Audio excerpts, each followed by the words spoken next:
en el libro de Josué, capítulo 7. Gloria a Dios. Josué, capítulo 7.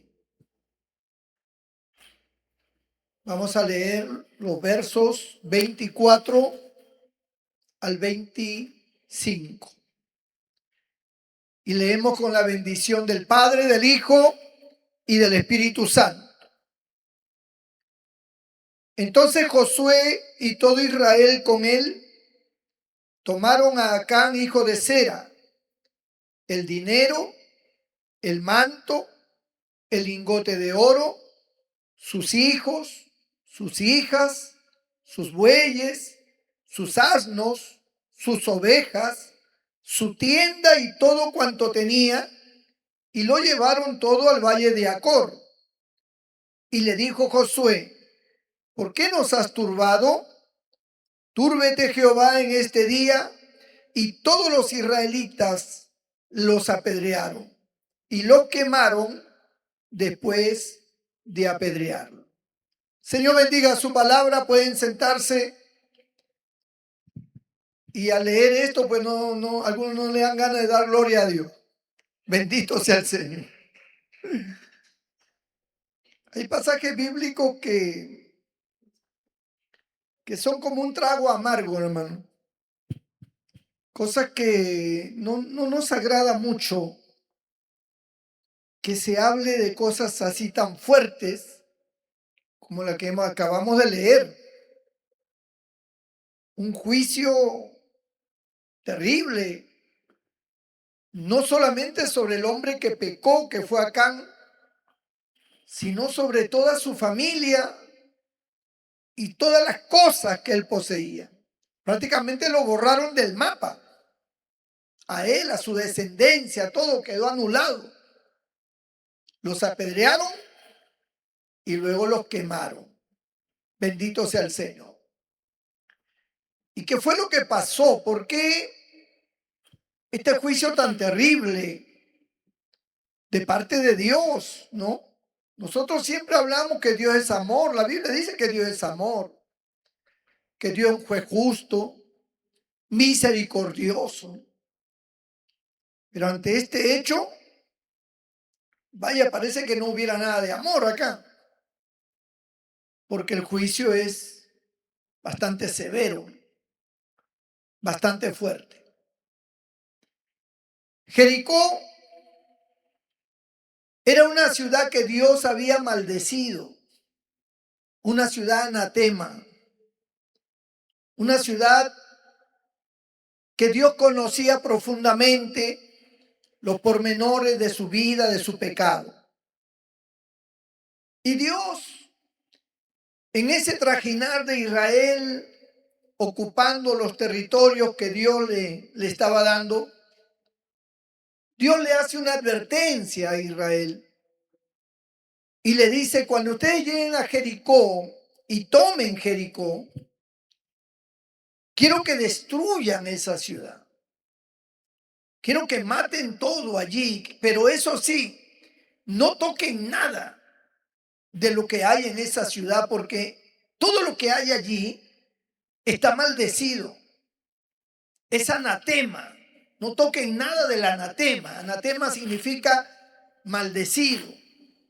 En este caso, maldecido por Dios. Así que no toquen nada de lo que yo he maldecido. Esa ciudad está maldita. No toquen nada. Por lo general, cada vez que se vencía en una guerra, el vencedor tomaba pues el botín, ¿no? Que eran todos los enseres de valor, oro, plata, mantos, vasijas, cosas que eran de valor. Ellos lo tomaban como botín de guerra y se enriquecían de esa forma. Pero en esta oportunidad Dios les dice: no quiero que toquen nada, no quiero que se agencien de nada de lo que hay allí, porque está maldecido todo lo que hay allí. Bendito el Señor. Hermano, Dios es el que tiene la autoridad para bendecir y para maldecir. Dios sabe por qué maldice una ciudad, una persona, una familia. Y Dios sabe por qué bendice una ciudad, una persona y una familia. Dios decreta su autoridad en cuanto a la bendición y a la maldición. Por un lado, la bendición la tenía Israel y por otro lado la maldición la tenía Jericó. Era una ciudad que estaba amurallada y que ellos se jactaban de que nunca ningún ejército había logrado invadirlos por la tremenda muralla que los rodeaba, ¿no? Era una muralla tan gruesa, tan poderosa, imposible de penetrar. Y esa era la jactancia de la gente de Jericó. Sin embargo, Dios la destruye, diciéndole a Israel: dale 7 vueltas alrededor de la muralla y a la 7ª toquen las trompetas y yo voy a tumbar esas murallas. Israel no hizo nada para tumbar las murallas, solamente caminó alrededor por 7 días, le dio vuelta a la ciudad y el 7º día tocaron las trompetas y seguramente, porque no tengo otra explicación, vino algún gran terremoto, algo que sacudió los cimientos, fue tan fuerte que derrumbó los muros de Jericó, lo derrumbó. E Israel ingresó entonces a Jericó y mataron a los soldados, o sea, se incendiaron adentro de las casas y fue una masacre que Israel realizó contra esta gente de Jericó. Gente que nunca se esperó que le iba a llegar un momento así tan terrible. Y luego de haber vencido, luego de aquella batalla, Israel regresa pues a sus tiendas que estaban fuera de Jericó, regresa a sus tiendas, ya esa ciudad estaba avasallada, estaba conquistada, pero uno de los soldados llamado Acán decidió regresar. Él regresa a la ciudad y él ve dentro de los lugares que él entraba, él ve un manto babilónico que era una prenda que se usaba como especie de una capa llena de piedras preciosas y que también el que lo poseía pues daba muestra de que era un gran personaje. Cualquier persona no usaba un manto de esa naturaleza, así que la persona a quien pertenecía a ese manto tiene que haber sido una persona de mucho dinero o tal vez de una posición social muy alta, en el cual tenía ese tipo de prenda de vestir que lo realzaba y lo caracterizaba como un personaje importante. Bendito el Señor. Aparte de que la prenda por sí sola era muy valiosa por las piedras preciosas que poseía, el oro con el cual había sido bordado, etc. A cambio de ese manto, se apoderó de él la codicia, se apoderó de él el deseo de tener esa prenda, tal vez pensando en el futuro yo voy a usar esta prenda, voy a ser un hombre importante. Bendito el Señor. También vio un lingote de oro que pesaba más de medio kilo. Tomó aquel lingote y también encontró unas barras de plata, la cual tomó también, codició, lo tomó, lo envolvió con el manto babilónico y luego, seguramente de una manera secreta, lo envolvió en alguna piel de algún animal o de algún manto barato, como para que nadie notara, y salió de Jericó como si nada pasara y llegó al campamento, a la tienda donde él vivía con su familia, y ahí escarbó un hueco en la tierra dentro de la tienda y ahí metió todo eso que él había tomado y que Dios había dicho que no tocaran, que eso era una maldición. Y de hecho, Si Dios está diciendo que eso es una maldición y tú lo tocas, entonces tú te estás acarreando la maldición para ti mismo. En la Biblia, Dios traduce el pecado como maldición. El pecado es una maldición. El pecado trae consecuencias de muerte, porque la paga del pecado es la muerte. Es lo que está diciendo el salario. El salario por actuar en el pecado es morir, es la muerte. O sea, no hay recompensa por el pecado. No es que vas a ser feliz por el pecado. No es que vas a alcanzar grandes logros con el pecado. No, vas a alcanzar la muerte. Eso es lo que le espera a todo el que vive en el pecado. Entonces, el pecado es una maldición. Y Dios había sido bien enfático, porque aquí no se trataba de que era algo que estaba en los mandamientos. No, no, no, no. Esto era algo directo. Dios había dicho, no toquen nada, no agarren nada de lo que hay ahí, porque esa es una ciudad que está maldecida. Así que no toquen nada, de lo contrario, el que toque algo morirá. Ya Dios lo había advertido. Pero acá, en ese momento en que codicia, porque así es la codicia te ciega y él piensa en el futuro y él dice, con estas cosas mi calidad de vida va a ser otra cuando lleguemos al lugar que Dios nos tiene destinado. Ahí yo voy a vender estas cosas y voy a tener mucho dinero y voy a ser una persona próspera, voy a poner un gran negocio. ¿Cuáles serían los pensamientos de ese hombre en ese momento, no? Se olvidó de que todo lo que él era como persona se lo debía a la gracia de Dios, porque él pertenecía al pueblo de Dios. Él no era un emigrante por ahí, un forastero. No, él era parte de una nación bendita, que era el pueblo de Dios, la nación de Dios, la nación de Israel. Tenía el privilegio de ser gobernado por el mismo Dios en un gobierno netamente teocrático, donde Dios hablaba, donde Dios dirigía, donde Dios decía lo que se tenía que hacer y lo que no se tenía que hacer. Era un privilegio pertenecer a una nación con esas características, donde Dios es el que lo dirige. Acán en ese momento se nubla, la codicia le gana, toma todos estos enseres y lo esconde. Él piensa que escondiéndolo se acabó el problema.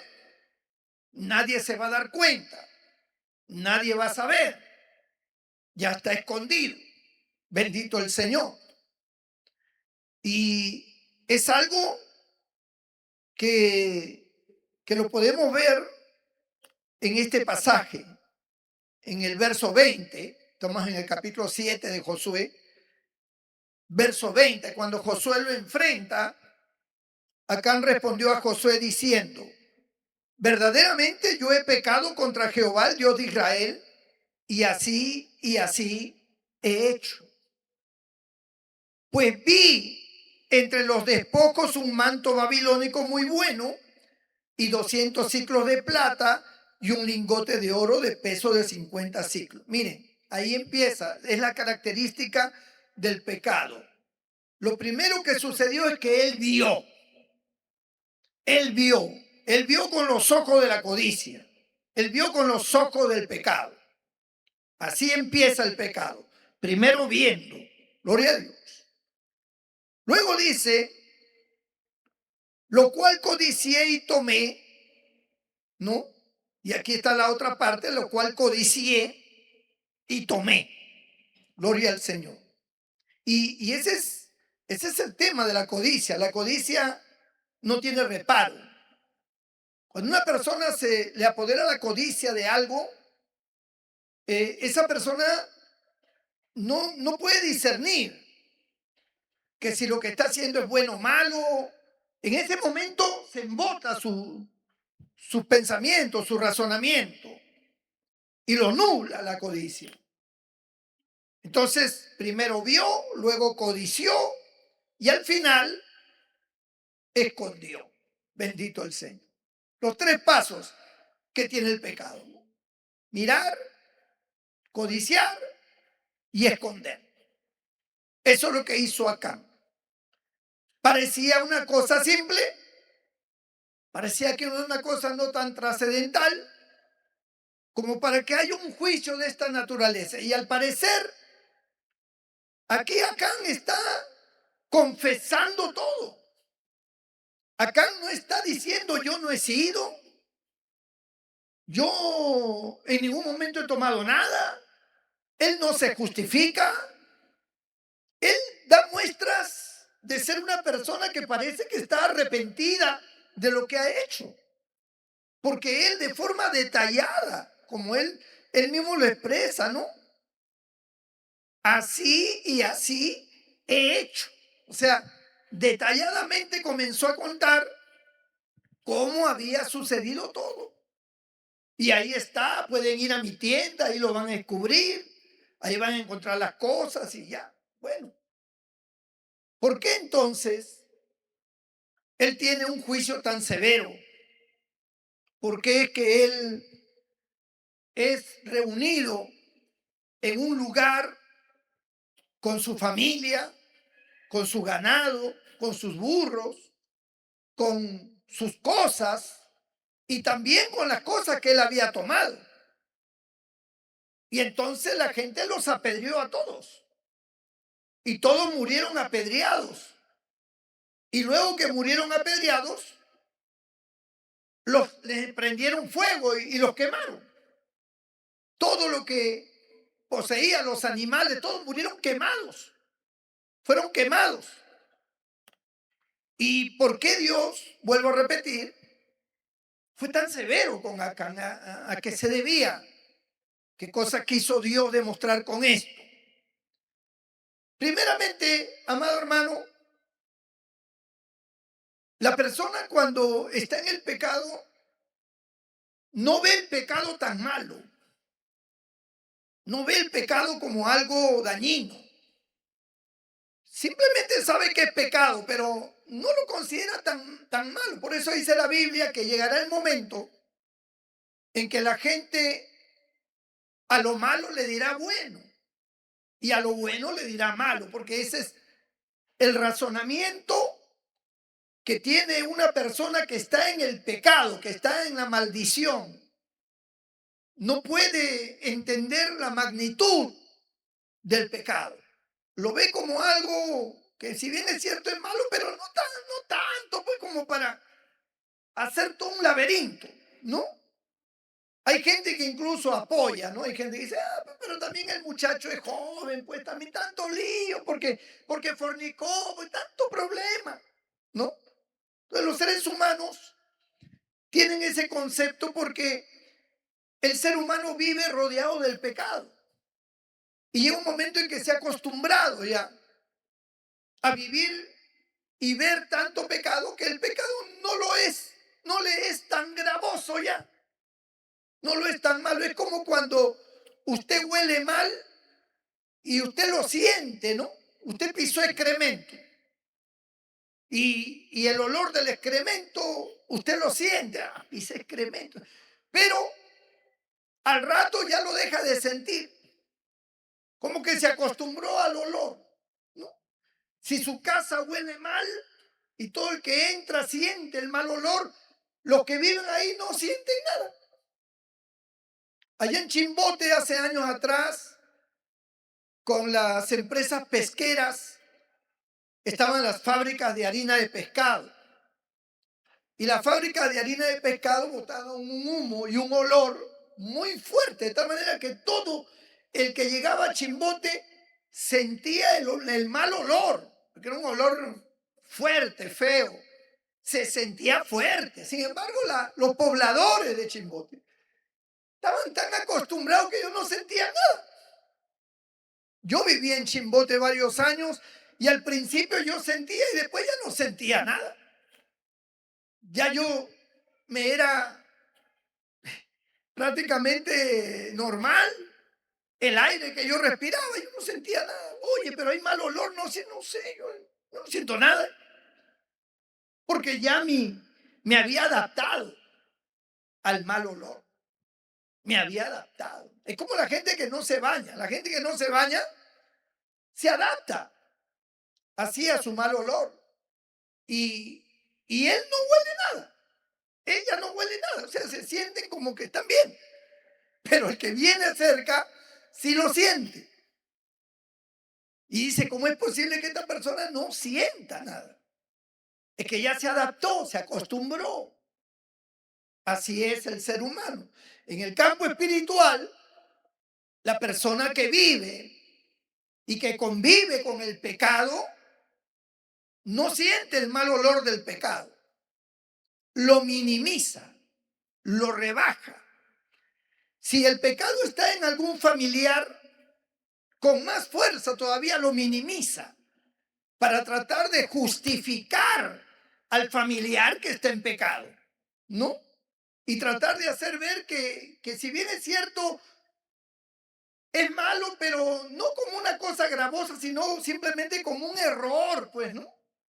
Mi papá cometió un error, mi mamá cometió un error, mi hijo, un error de muchacho, mi hija, un error, ¿no? Minimizamos, porque es nuestro ser querido, porque le amamos y no queremos que sea golpeado por la crítica o sea visto como un mal elemento, sino tratamos de justificar y también decimos, bueno, pero también la otra persona lo provocó y también el otro también así que no es solamente él, sino que también la otra persona y buscamos justificar un hecho gravoso. Si tiró una piedra y rompió una luna, dice, sí, pero es que también esa persona lo estaba insultando y no sé cuánto, o sea, y como la otra persona le insultó, entonces merecía que le rompieran la cabeza o que le rompieran la luna del carro, qué sé yo. Esa es la forma nuestra, humana, en que nosotros que vivimos rodeados de pecado, tratamos siempre de minimizar porque ya no lo vemos tan grave, ¿no? Sin embargo, cuando la Biblia dice que Dios es santo, 3 veces santo, Él no tolera el pecado. O sea, para Dios el pecado es algo asqueroso, algo que no puede. Dios no puede. Para Él es repulsivo. Él no convive con el pecado. Porque para Él es repulsivo el pecado. Por su mismo estado de santidad. Su mismo grado de santidad. Es tan puro Dios que Él el pecado no lo puede tolerar. Pero como nosotros no somos muy puros, pues nosotros sí disminuimos la gravedad del mal. Lo justificamos. Nosotros mismos nos justificamos también. ¿Y por qué usted robó? Bueno, pues que no tenía trabajo. Tenía necesidad, tenía hambre. O sea, ponemos esas excusas como para generar un concepto de que somos víctimas de las circunstancias y que por esa razón tuve que robar, ¿no?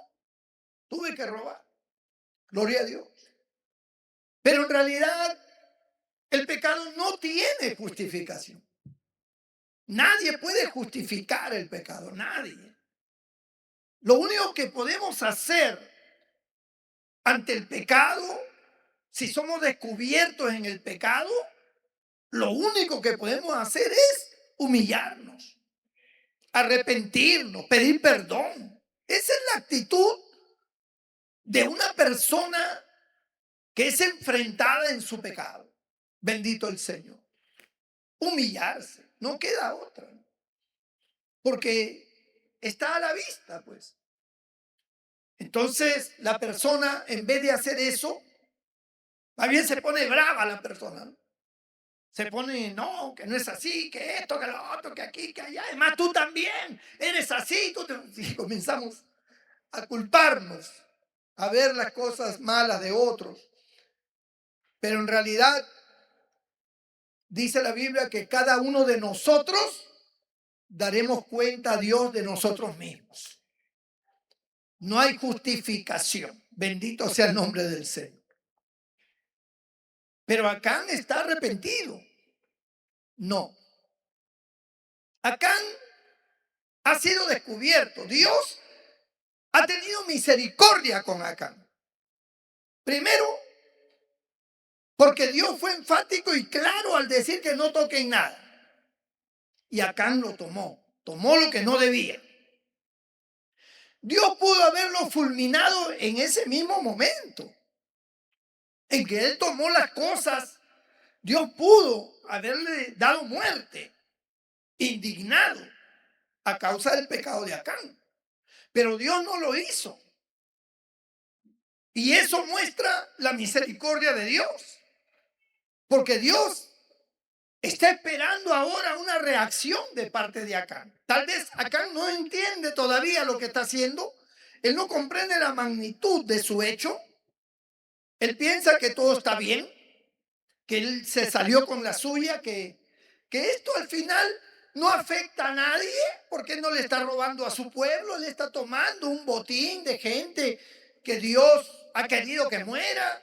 Así que, ¿qué problema pues? ¿No? Es como el que dice, yo tomo con mi plata. ¿Qué digo? ¿Qué te metes tú?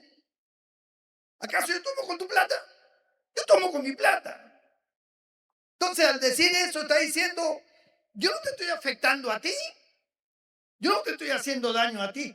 Él no se da cuenta que está actuando mal, que está haciendo mal.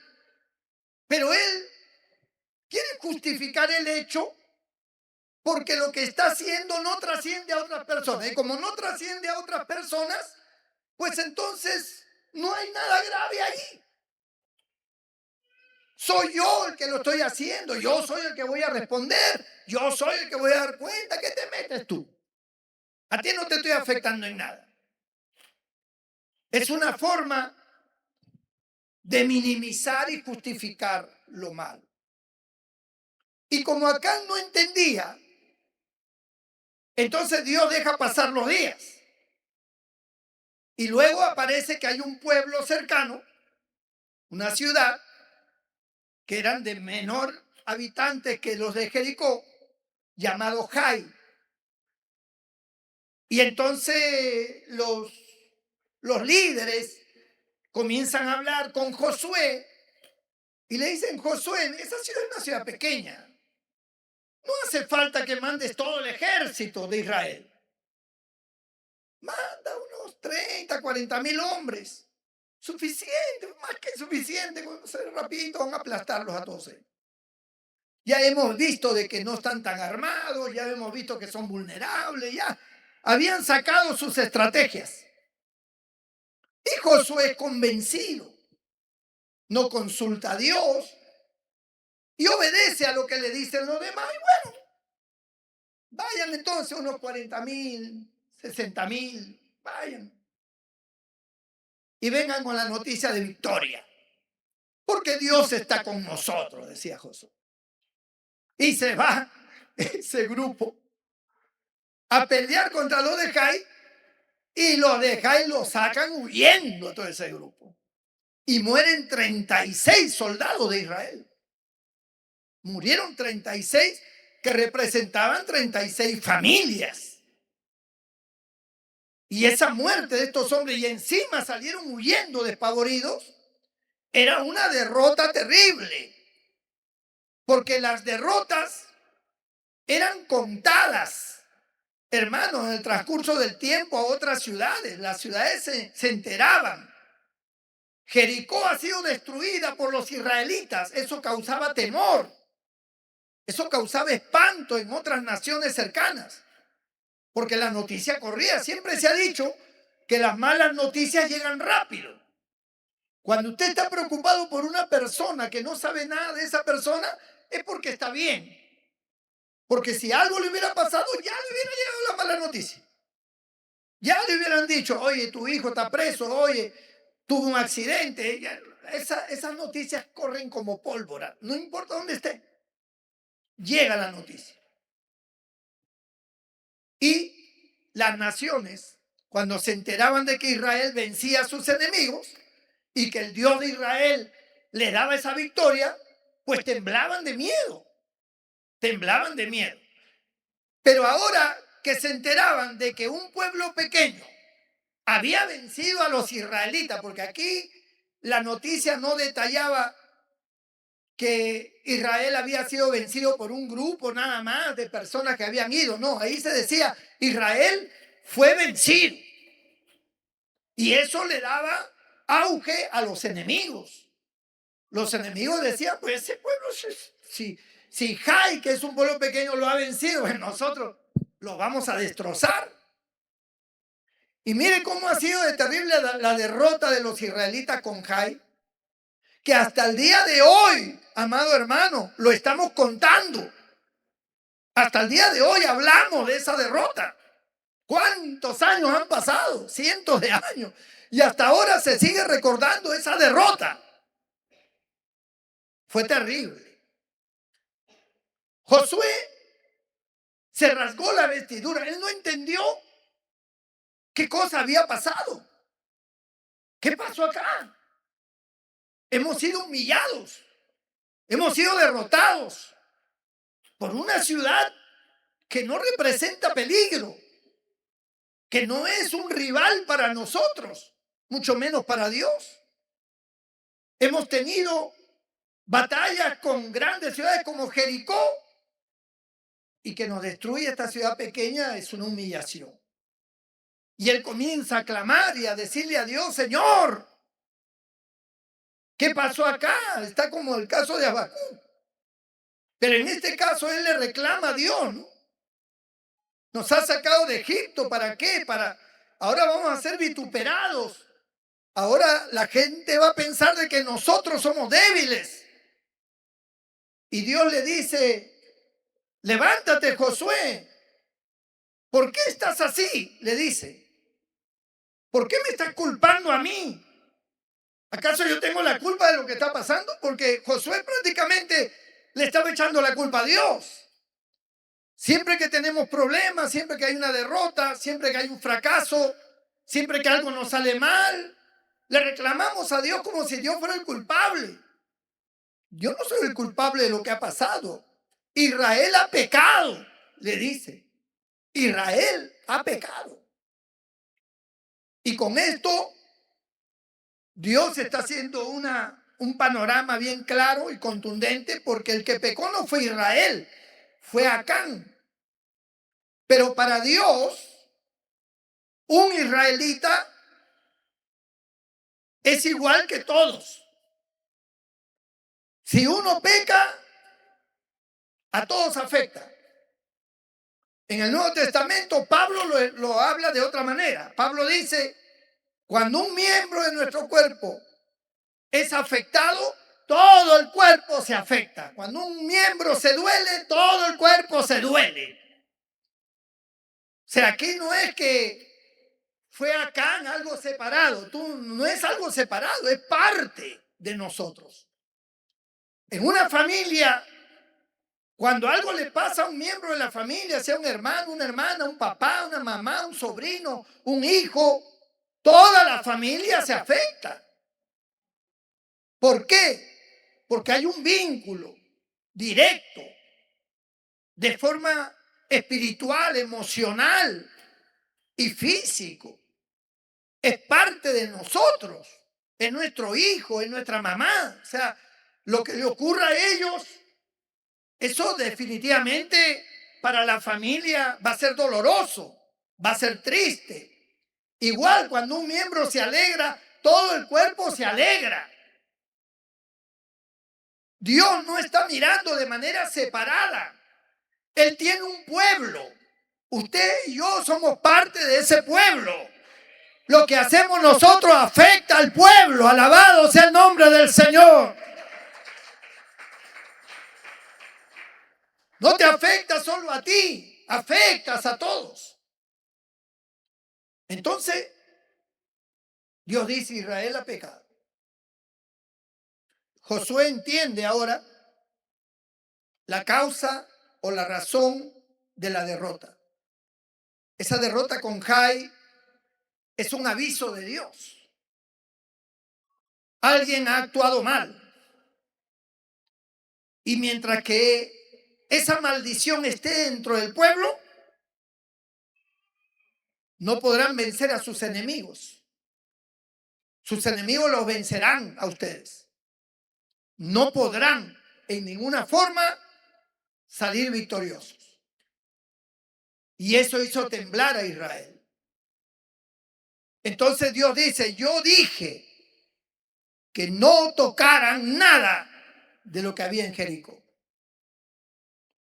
Y Josué dijo, pero ¿y ahora quién es? ¿Quién es el que agarra? Entonces Dios dijo, pues bueno, junta a los líderes de cada tribu. Y al que yo señalare, esa será la tribu al que pertenece el pecador. Y salió la tribu de Judá, porque Acán pertenecía a la tribu de Judá. Una de las tribus que en la Biblia son reconocidas, es una tribu reconocida porque de ahí viene el Cristo. Una vez que ya estaba la tribu, dice ahora nuevamente, junten por familias y vamos a separar al príncipe, porque cada familia tenía un liderazgo. Cada familia tenía a alguien que representaba a esa familia. Pues a ese que yo separe, ese va a ser parte del tema. Separaron al líder. Luego dijeron, ahora vamos a separar por familia, y salió la familia de Acán. Y después de la familia de Acán, salió Acán. Durante todo ese proceso, Acán guardó silencio. Él pudo haber reaccionado a tiempo desde el momento en que Dios está diciendo, hay pecado en mi pueblo, alguien ha tomado del anatema. Ya era más que suficiente para que Acán cayera de rodillas ante Dios, se presentara ante Josué o ante los sacerdotes y pidiera misericordia y se arrepintiera. Pero Acán no dijo nada. Se quedó callado. Él no se arrepintió ante Dios. Así hay mucha gente, aún dentro de las mismas iglesias. Gente que tienen su pecado y ante la palabra de Dios, ante lo que Dios declara, ellos no están dispuestos a confesarlo. Ellos no están dispuestos a arrepentirse. Ellos siguen callados a ver hasta dónde llega esto. A ver si me puedo librar de esta situación. Hasta el último. Yo me voy a mantener como que yo no fui. Voy a poner mi carita de mosca muerta y yo no fui. Pero Dios ya estaba en el asunto. Y cuando Dios está en el asunto, ya nadie se escapa, hermano. Cuando ya Dios comienza su investigación y comienza a sacar a luz, ya olvídese. Te llegó la noche ya. Acán calladito, la familia calladita. Yo creo que a lo mejor la familia también supo. Porque no era tan sencillo que Acán viniera y escarbara en la tienda un hueco y guardara y tapara y que la esposa no se diera cuenta. Siempre en la familia se dan cuenta. Cuando alguien hace algo, la familia lo está mirando. Pero Acán guardaba silencio, calladito, no decía nada. Ya había salido la tribu al que él pertenecía, había salido el líder del cual estaban sujetos, había salido la familia que era él, ya era para que gritara, era para que cayera de rodillas. Nada. Callado. ¿Y qué implica ese silencio? Implica no arrepentimiento. No arrepentimiento. La Biblia tiene un verso que se lo voy a dar para calmarlos un poquito porque los veo medio nerviosos. Hay un verso en la Biblia que dice que el que confiesa su pecado y se aparta, alcanza la misericordia de Jehová. Es un texto del Antiguo Testamento, porque estamos hablando del Antiguo Testamento. Ya luego vamos a llegar al Nuevo. Entonces, cuando una persona ha hecho algo malo, algo gravoso, algo pecaminoso que conlleva pues un pecado de muerte, esa persona, si cae de rodillas, si pide perdón a Dios, si llora, se lamenta de lo que hizo y clama a Dios, Dios tiene misericordia. Dios lo perdona. Tiene misericordia. Dios nunca ha cambiado, hermano. Él siempre ha mantenido su misma posición de misericordia y de amor con aquel que reconoce, con aquel que se humilla, con aquel que clama, que pide misericordia. Él dice, tendré misericordia de quien yo tenga misericordia, especialmente de aquel que se humilla. Dice la Biblia que Dios levanta al humilde, pero al orgulloso, al soberbio, al que guarda su pecado, al que no quiere reconocer que es pecador, lo mira de lejos. Pero al humilde, el humilde es el que se humilla. Es el que pide perdón, que reconoce que sobre él hay uno que vale oro, que está sobre él, que es la máxima autoridad, que en este caso es Dios. Bendito sea el nombre del Señor. Pero Acán guardó silencio. No decía nada. Hasta que Dios tuvo que mencionarlo. Tuvo que llamarlo por su nombre, porque él no estaba dispuesto. La familia de Acán, Josué, esto es un juicio público. Está todo Israel. Están afuera. Y Dios hablando y todos oyendo. Es un juicio público. Josué se acerca a Acán. Josué no lo trata mal. Josué lo trata con cariño. Lo podemos ver. Verso 19 del capítulo 7 de Josué. Entonces Josué dijo a Acán, hijo mío, miren cómo lo llama, hijo mío, da gloria a Jehová, el Dios de Israel, y dale alabanza. Y declárame ahora lo que has hecho, no me lo encubras. Ya Josué, hermano, Josué era un hombre que conocía a Dios. Josué no era ningún novato, él conocía a Dios. Ya él sabía que lo que venía a Acán era terrible. Pero más terrible era si Acán no confesaba. Porque todos iban a pagar por causa de él. Además, él entiende que ya él va a ser condenado. ¿Para qué trapear el piso con alguien que ya? ¿Para qué hacer leña del árbol caído? Como hacemos muchas veces nosotros, ¿no? Un creyente peca, alguien hace lo malo y le caemos arriba y no le dejamos pero ni las pestañas. Pero Josué no es un hombre así.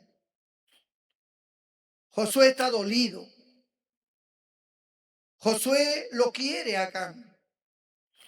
Tal vez dentro de las oportunidades que se conocieron o se vieron, tal vez Josué tenía un concepto bueno de Acán. Como la gente tiene un concepto bueno de nosotros. Nos ven, cada uno tiene su propia personalidad, cada uno tiene su forma, pero nos queremos. Somos una familia en Cristo. Y jugamos, nos bromeamos, decimos cosas, comemos juntos. Somos parte de un pueblo que avanza por el mandato divino. Y hay un cariño, hay un amor entre nosotros. Y cuando algo le sucede a alguno de ustedes o a mí, cuando algo malo nos pasa o algo malo hacemos, nos duele a todos. O sea, nadie se contenta porque a ti te pase algo malo. Si alguien se contenta de que a su hermano le pase algo malo, es porque no es cristiano, pues. No puede ser cristiano.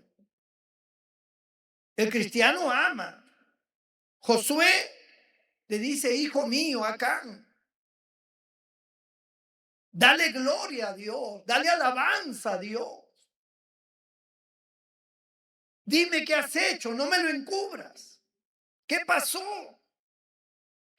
Y ahí es donde Acán, ya él entiende, ya en ese momento su mente se abre.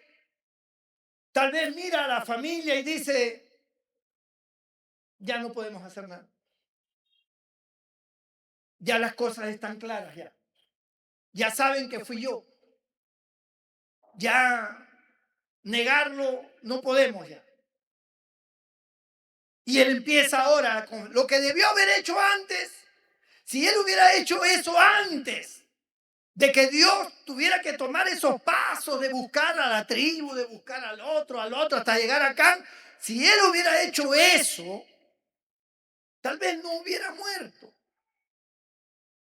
Tal vez Dios hubiera tomado otra medida si él se hubiera arrepentido desde el momento en que se enteró que ya Dios estaba molesto. Ya era el momento, ya. Ese era el momento de caer postrado, de llorar, de clamar. Miren, David, el rey, cuando él adultera con Betsabé, la esposa de Urías Eteo, y él tiene un hijo con esta mujer, la mujer está embarazada. Él está contento porque, como dije al principio, el pecado lo ciega. Él está mirando las cosas como un mundano, ¿no? Porque así es, cuando pecamos, enfocamos las cosas como mundanos. Así como se comportan los mundanos, reaccionan los mundanos ante un hecho pecaminoso, así igualito reaccionamos. Porque ya no tenemos la mente de Cristo, ya no tenemos la visión de Cristo, ya no estamos en la altura espiritual. Reaccionamos como mundanos. Hasta que vino Natán, el profeta. Y Natán le descubre su pecado a David. No voy a entrar en detalle porque no es el tema, pero le descubre su pecado. Cuando David se ve descubierto, usted va a leer el Salmo 51, es el arrepentimiento de David. Cuando Natán le dice, tú eres ese hombre. David, como que una corriente le pasa por dentro, su entendimiento se abre, se da cuenta de la magnitud de su pecado y se tira de rodillas. Y se humilla y se humilla y llora y se humilla. Y Natán le dice, por cuanto te has humillado, Dios te perdonará, te dará otra oportunidad, pero sufrirás las consecuencias. El hijo que vas a tener va a morir y la espada de Jehová no pasará de tu casa por cuanto Urías Eteo fue muerto por la espada del enemigo. Y de la misma forma, la espada de Jehová no se apartará de tu casa. Será algo que estará allí como un juicio constante. Y mire que David atravesó después de eso situaciones muy duras porque un hijo de él violó a su media hermana, el otro le dio golpe de estado, se acostó con las mujeres de él. O sea, fue un escándalo tras escándalo en la vida de David.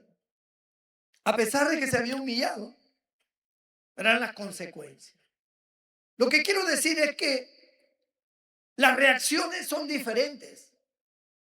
David tiene una reacción de humillación inmediata. Él apenas entiende que él es el culpable, él cae de rodillas. Cuando él lo entiende, porque a veces la persona no lo entiende. Está en el pecado y no lo entiende. Hasta que viene la palabra de Dios, hasta que pasa algo para que Dios pueda ver que él entienda o lo hace entender de alguna manera. Y cuando la persona reacciona y se da cuenta, se tira al piso y se humilla y clama y pide perdón y llora y se siente mal, destrozado. Entonces Dios reacciona diferente. Dios es misericordioso. Un día en que Dios iba a castigar a Israel y Dios envía a su ángel para destruir a Israel, David sale y dice: yo he pecado. ¿Qué culpa tienen estas ovejas? ¿Qué culpa tienen estas personas? Yo soy el que he pecado. Caiga sobre mí el juicio. Y Dios le da a escoger: caer en manos de sus enemigos, una peste sobre la ciudad o quedar cautivos. Y David responde y dice: caiga yo en manos de Jehová y no en de los hombres. Porque los hombres no tienen misericordia, pero Jehová sí tiene misericordia. Bendito sea el nombre del Señor. Dios tiene misericordia con aquel que se humilla. Acán no reaccionó. Confesó, porque ya pues, ¿qué más podía hacer? Ya era demasiado tarde ya.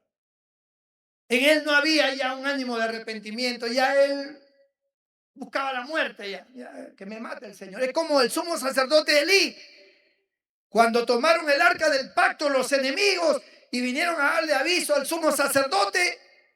El sumo sacerdote dijo: bueno, Jehová es, que haga como él quiera. O sea, esas son palabras de una persona soberbia, de una persona que dice: bueno, pues no, si los enemigos toman control y Jehová lo permite, bueno, él ha querido así, así se hará, pues.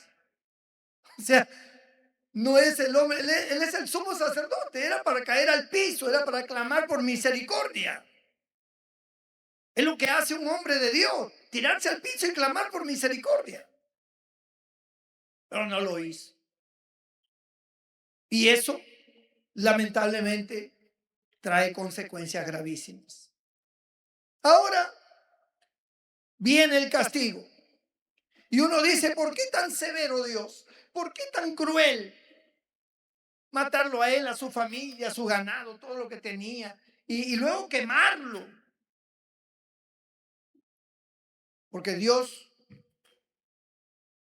quiere hacer ver que esto no es una cuestión de juego, que esto no se trata de tener una religión o pertenecer a un grupo y estar allí como parte del grupo, pero mi vida es a mi manera, a mi forma, como yo creo, como yo pienso, como a mí me da la gana.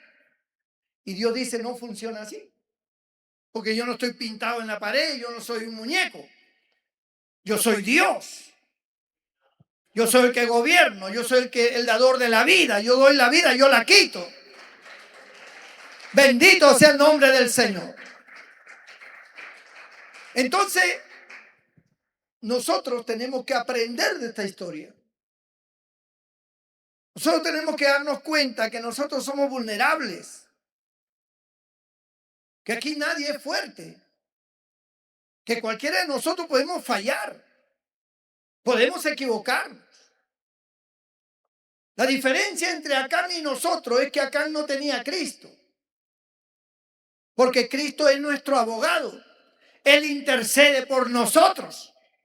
Eso no tenía Acán en el Antiguo Testamento. Cristo todavía no había venido. Nosotros tenemos a Cristo. Nosotros no vamos a morir apedreados, como murió Acán. Nosotros no vamos a morir quemados, como hicieron con Acán y su familia. Sí vamos a sufrir consecuencias, pero la oportunidad está garantizada.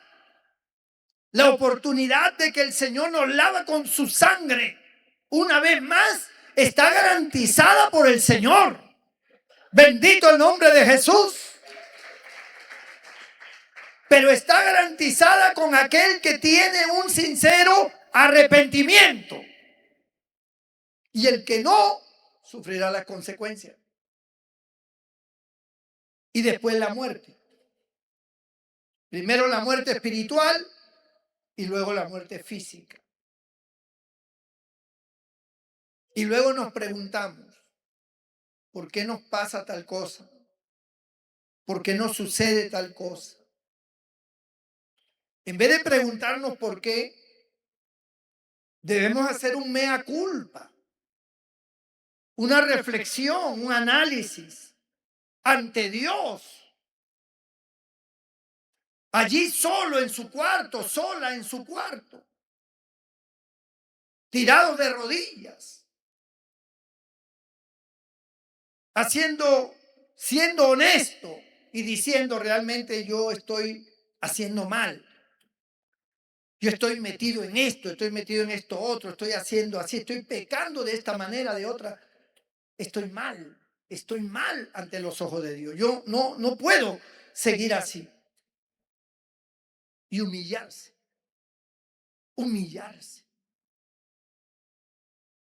Porque el corazón contrito y humillado Dios no desprecia. Cuando hay una persona que llora por haber pecado, una persona que se arrepiente, que clama y que quiere ordenar las cosas, que muchas veces no es fácil ordenarlas, porque una vez que usted ha desbaratado por acá y por allá su vida moral, su vida espiritual, eso no se reconstruye de la noche a la mañana, pero ya hay un inicio, hay una iniciativa de su parte. Usted está dispuesto a cambiar, está dispuesto a ordenar las cosas, está dispuesto a apartarse, a separarse del pecado. Usted ya tiene una disposición, que es lo que Dios ve. Y usted tendrá todo el respaldo de Dios. Dios estará con usted. Pero si usted quiere jugar con Dios no va a poder jugar.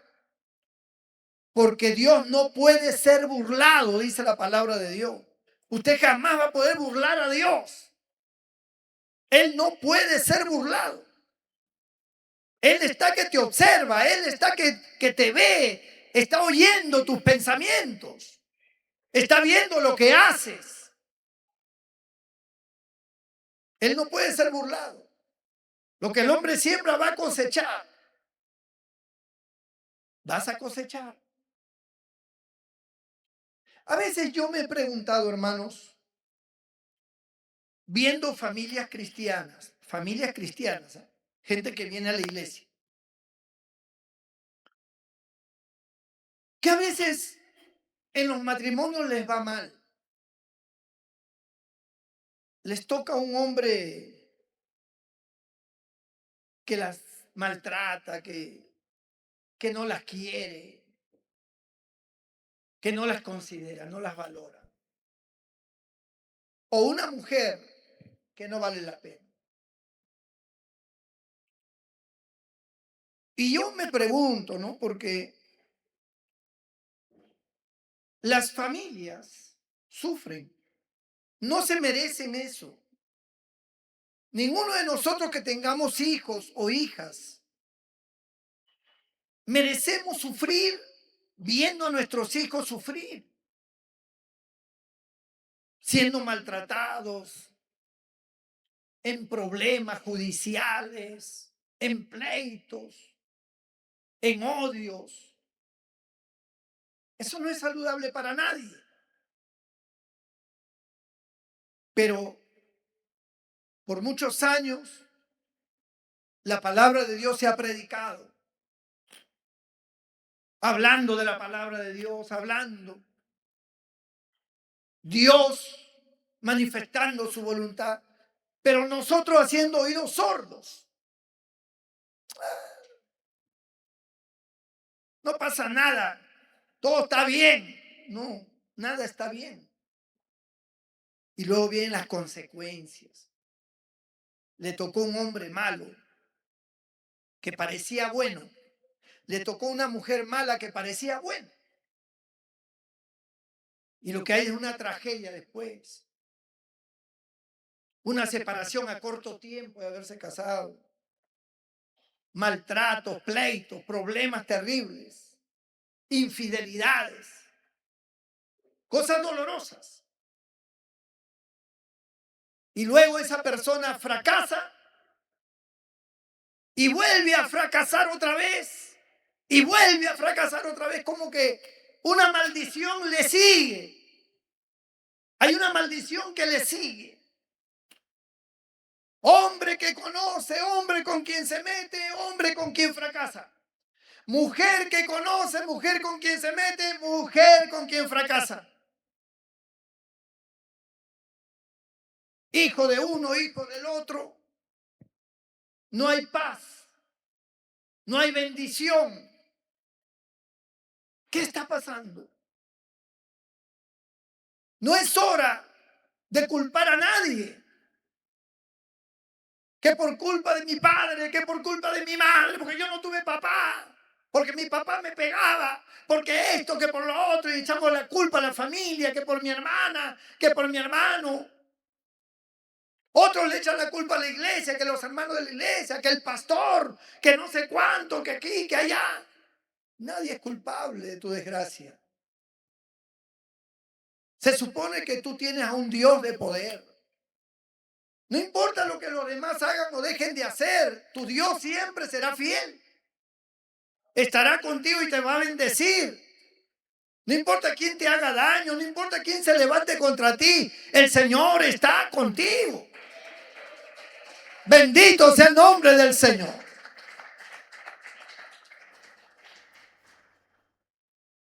Es tiempo de reflexionar y de tirarnos al piso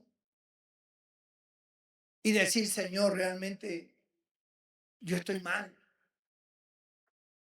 Nadie lo sabe, nadie se da cuenta, nadie lo nota porque yo lo tengo como el manto babilónico, bien enterradito, ahí bien tapadito. Pero Dios sí lo ve. Y ahora es tiempo de desenterrar, de sacar y de humillarse. Porque no se sabe lo que vendrá, hermano. Estamos a poquito tiempo de un fenómeno del niño cual nunca ha habido. No sabemos lo que vendrá sobre las naciones. La Biblia dice que habrán terremotos, como los que hemos visto en Venezuela. Habrán epidemias, habrán huracanes, habrán lluvias torrenciales, sequías, un calor intenso como nunca ha habido en algunas ciudades. Yo estuve revisando en la internet porque como estoy a punto de viajar a República Dominicana, comencé a investigar cuál va a ser el clima, si el fenómeno del niño va a afectar esa zona, cómo es la cosa. Y dice que sí, el fenómeno del niño va a afectar, pero en esa zona la va a afectar incrementando el calor y la sequía. No va a haber lluvias, como sí va a haber en otros sitios, como el caso de Perú. Pero cuando el pueblo de Dios se humilla, cuando el pueblo de Dios se postra, Dios extiende su mano de misericordia. Y Dios detiene cualquier fenómeno, sea del niño, de quien sea. Bendito sea el nombre del Señor. Cuando Dios se agrada de su pueblo, hermano, Dios tiene misericordia. Pero si su pueblo es necio y no entiende y no oye su voz, entonces muerte es lo que va a venir. Y si usted no entiende, es porque usted no le ha amanecido. Usted no es cristiano. Usted está aquí, pero no es cristiano porque no entiende nada. Pero como dijo el Señor un día, El que tiene oído para oír, oiga lo que el Espíritu Santo le dice a la iglesia. Bendito sea el nombre del Señor. Tiempo de humillación. Es este tiempo, dice el Señor. Tiempo de humillación. Para que vengan tiempos fructíferos. Inclina tu rostro y cierra tus ojos allí donde estás. Bendito sea el nombre del Señor.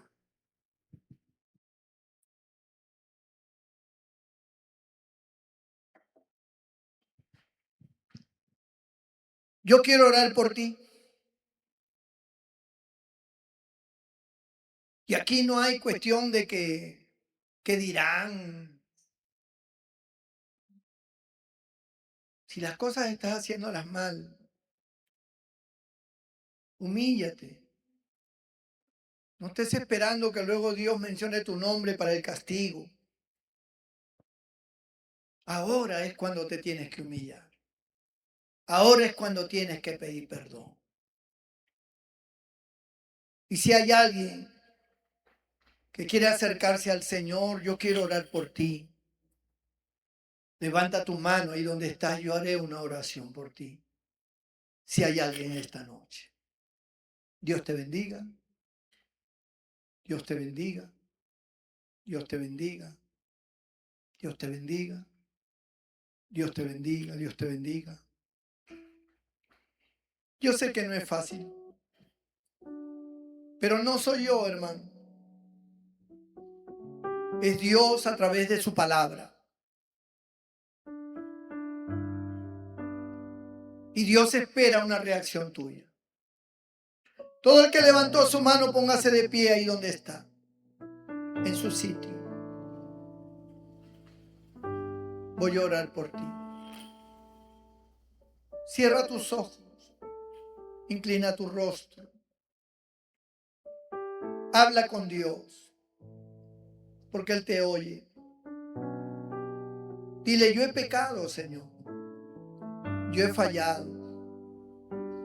Yo no estoy haciendo las cosas bien. Perdóname. Perdona mis pecados. Todo lo malo que he hecho. Perdóname. Yo no quiero la maldición en mi vida ni en mi familia. Yo quiero la bendición. Tú me has demostrado lo bueno y lo grande que tú eres, Señor. Lo maravilloso que tú eres. Yo he sido la persona necia. Yo no he contribuido a tu amor como corresponde a un cristiano. He hecho cosas malas y ni siquiera las he confesado. Perdóname, Señor. Te entrego mi vida, te entrego mi corazón, Señor Jesús. Ten misericordia de mí. Sálvame, libértame, rompe toda cadena espiritual en mi vida. Lávame con tu sangre, Señor Jesús. Límpiame de todo pecado. Te lo pido con todo mi corazón, Señor. En el nombre de Jesús. Amén. Toda la iglesia se pone de pie. Vamos a orar por estas vidas con todo nuestro corazón. Señor, tu palabra ha sido dada. Y tu palabra es buena. Tu palabra es medicina que cura toda clase de mal. Cuando aceptamos tu palabra, viene la sanidad a nuestra alma y a nuestro cuerpo. Porque tu palabra es vida eterna. Tú nos has dado esta palabra porque nos amas. Porque tú amas a tu pueblo, porque tú tienes un pueblo escogido. Y porque tú no quieres que perezcan, sino que procedan al arrepentimiento. Vivimos tiempos malos. Vivimos tiempos difíciles, donde abunda el pecado. pero también sobreabunda tu gracia, tu amor, tu misericordia. Extiende tu mano sobre cada una de estas vidas que hoy se acercan a ti, que hoy se humillan, te piden perdón por las cosas malas que han hecho. Yo te ruego que extiendas tu mano sobre ellos, que tú perdones, que tú limpies con tu sangre, Señor Jesús, todo pecado que pueda haber en ellos. Lávalos, santifícalos, que tu presencia impere en la vida de ellos, que las obras satánicas y todo poder demoníaco salga de ellos, sean libertados, sean totalmente nuevas criaturas, para gloria y honra de tu nombre, Señor. Y los que están enfermos, los que están dolidos por diferentes enfermedades y males, extiende tu misericordia y sánalos.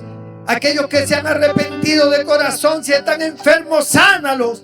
Levántalos, Padre, física, emocional y espiritualmente.